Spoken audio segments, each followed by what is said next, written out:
নমস্কার, এটা হচ্ছে তারাপীঠ ব্লগের পার্ট 2। তো আমরা হচ্ছে ভারত সেবাশ্রম সঙ্গে ব্যাগ রেখে আমরা মন্দিরে যাওয়ার জন্য বেরিয়ে পড়েছি। আর যেতে যেতে ওখানে প্যাড়া পাওয়া যাচ্ছিল, তো সেটাও খেলাম।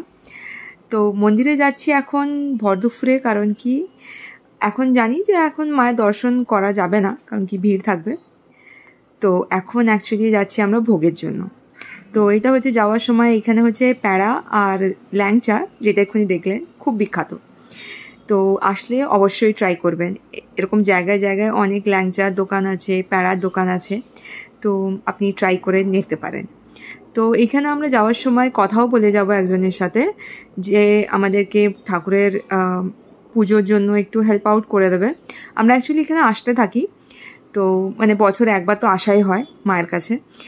তো ওখানে এসে আমরা পুজো দেব, তো সেই ব্যাপারেই আমরা একটু কথা বলে নেবো ওনাদের সাথে, যারা হচ্ছে আমাদেরকে মন্দিরে পুজো মানে দেওয়ার জন্য একটু মানে হয় না, মানে একটু গিয়ে মায়ের কাছে গিয়ে একদম পুজো দিয়ে দেবে, আমাদের হেল্প আউট করে দেবে, তো সেরকমই।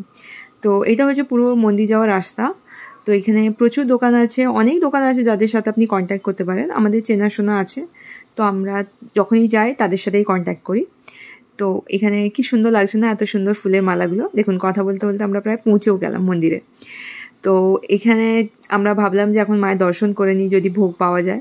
তো হ্যাঁ, এসে দেখলাম যে প্রচুর ভিড় মন্দিরে, কারণ কি হচ্ছে ভোগ খাওয়ানো হচ্ছে। তো সবার আগে আমরা নাথ মন্দির থেকে চেষ্টা করলাম একটু মায়ের দর্শন করার জন্য, একটু মানে একটু এপাশ ওপাশ করে যাই হোক মায়ের দর্শন একটু পাওয়া গেল বাইরে থেকেই, মানে নাথ মন্দির থেকে। তো তারপরে হচ্ছে আমরা একটু ওয়েট করছিলাম, কারণ কি আমরা ভাবলাম যে এসছি যখন ভোগই খেয়ে নিই, ভোগ খেয়েই যাবো আমরা। তো দেখা যাক। দিয়ে এখানে অনেক ভোগ আপনি যদি দিতে চান মাকে, তো এখানে ভোগ দেওয়া যায়। আপনাকে একটু মন্দিরে যারা ম্যানেজমেন্টটা আছে তাদের সাথে একটু কথা বলে নিতে হবে। তো এখানে ভোগের খাওয়ানোর জন্য ভোগ খাওয়া ছিল, তো আমরাও বসে পড়লাম। ভাত, ডাল, আলু ভাজা, পটল আলু তরকারি, আরও একটা কিছু তরকারি ছিল, যাতে হচ্ছে মাছের ডিম, পনির, আলু এরকম কিছু দেওয়া ছিল। আর হ্যাঁ, এখানে হচ্ছে মাকে মন্দিরে মাছও দেওয়া হয় প্রসাদে। আপনি এক্ষুনি নিশ্চয়ই দেখলেন ভিডিওর একটা কোনো পার্টে, যে হচ্ছে মাকে যখন প্রসাদ নিয়ে যাচ্ছে, তো তখন মাছ থাকবেই প্রসাদে। তো এখানে ভোগেও মাকে মাছ দেওয়া হয়।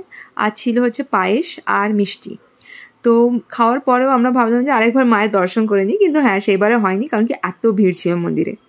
আসার পর আমরা যখন খেয়ে বেরোচ্ছিলাম, তখন ভাবলাম যে যাই একটু এখানে বামাখ্যাপা যেখানে সমাধি নিয়েছিলেন সে মন্দির দর্শন করে নেবো, আর একটু শ্মশানেও একটু গিয়ে, কারণ কি ওটা তো বলা হয় সব থেকে পবিত্র স্থান, তো একটু গিয়ে একটু দেখে নিই।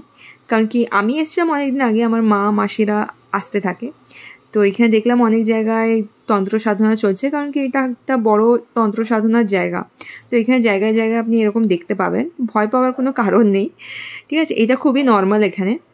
আর দোকান, এই যে দোকানগুলো আপনি দেখতে পাচ্ছেন সন্ধ্যেবেলার দিকে সব খোলা থাকে। এখন দুপুরবেলা তো শুধু এমনি নর্মাল যারা এমনি মানে লোকজনেরাই আসছে, কিন্তু এখন এই মন্দিরগুলো বন্ধ থাকে, কিন্তু সারা রাত এই মন্দিরগুলো খোলা, মানে এই দোকানগুলো খোলা থাকে।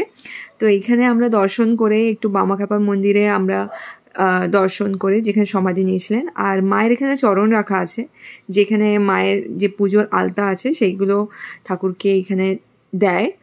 তো ওই দর্শন করে এবার আমরা বাড়ির উদ্দেশ্যে রওনা দিচ্ছি। আমাদের টাইম দিয়েছিল সন্ধ্যের দিকে 5:30টার সময়। তো আমরা এখন বেরিয়ে পড়েছি স্নান টান করে রেডি হয়ে পুজো দিতে যাওয়ার জন্য। তো আমরা এখন পুজোর ডালিটা নিয়ে নেব, যেখানে ঠাকুরকে কী কী দেওয়া হয়, আলতা, সিঁদুর, শাড়ি, ফুলের মালা, তারপর হচ্ছে নোয়া, শাঁখা পলা সব কিছু থাকে।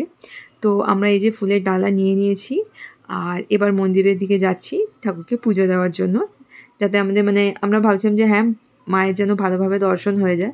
এটা হচ্ছে মায়ের মন্দির, আর এটা হচ্ছে মায়ের আদি পুকুর, তারা মায়ের। তো এইটা এখন গেটটা বন্ধ আছে, কিন্তু হ্যাঁ, অন্য দিক দিয়ে যাওয়ার রাস্তা আছে। এখন একটু কিছু কনস্ট্রাকশনের কাজে চলছে। আমরা মন্দিরের কাছাকাছি চলে এসেছি। আমরা এখন একটু যিনি আমাদেরকে পুজো মানে ভেতর পর্যন্ত নিয়ে যাবেন, সে আমাদেরকে নিয়ে গিয়ে ভালো করে দর্শন করিয়ে দিয়েছে। সেটা আমি দেখাতে পারিনি, কারণ কি মোবাইল ইজ নট অ্যালাউ। তো আমরা আবার দাঁড়িয়ে পড়েছিলাম লাইনে, আবার প্রসাদ পাওয়ার জন্য সন্ধ্যেবেলা আরতি টারতি দেখে। তারপর আমরা আবার এসেছিলাম যে মন্দিরে মায়ের পায়ে আলতাটা যে আমরা পুজোতে দিয়েছিলাম, সেটা তো আমরা ইউজ করতে পারবো না, তো মাকে আমরা অর্পণ করে দিয়েছিলাম। তো আমরা সবাই, আমি, আমার মাসি সবাই মিলে, আমার মা সবাই মিলে এখানে ভগবানকে আমরা আলতাটা নিবেদন করলাম। দিয়ে বামাখ্যাপার মন্দিরে আমরা আবার পুজো দিয়ে ধূপ মোমবাতি দেখিয়ে আমরা এবার যাচ্ছি বাড়ির উদ্দেশ্যে। হ্যাঁ, একটু কিছু খাওয়া দাওয়া করে যাওয়ার আগে। তো আমরা প্রায় বেরিয়ে পড়েছি। বেরিয়ে আমরা এখন এই দোকানপাট এপাশ ওপাশ দেখতে দেখতেই যাচ্ছি। দিয়ে যাওয়ার সময় একটু চা খেলাম, খুব সুন্দর চা করেছিলেন উনি। তারপর হচ্ছে খাওয়া দাওয়া করে আমরা এবার বাড়ির যেখানে আমরা আছি সেখানের উদ্দেশ্যে রওনা দেবো। কিন্তু কারণ কি, হ্যাঁ, 10:30টার মধ্যে আমাদেরকে ফিরতে হবে রুমে, কারণ কি ওখানে এরকমই রুলস অ্যান্ড রেগুলেশনস। আর হ্যাঁ, এখানে চায়ের টেস্ট এনহ্যান্স হয়েছে মাটির হাঁড়িতে চা বানানোর জন্য। চলুন।